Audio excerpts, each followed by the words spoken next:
But what Steve said is, and you hear it out of women all the time. Now, there's a fun little fact that I'm sure we'll get into later in the stream, but if your epistemology is that everything is subjective, well, you're going to have a fun time when the objective realities of the world come crashing down on you, because your epistemology is itself subjective and therefore subject to change and interpretation.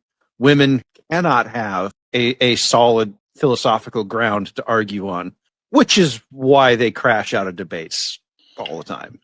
Well, I don't know where this quote Deals before reels comes from. I'll bring that up again. Cliff High. He's kind of a flaky guy, but really intelligent. Maybe some of you have heard of him. But anyway, he this is where I learned it. You can ignore reality all you want, but you can't ignore the consequences of ignoring reality.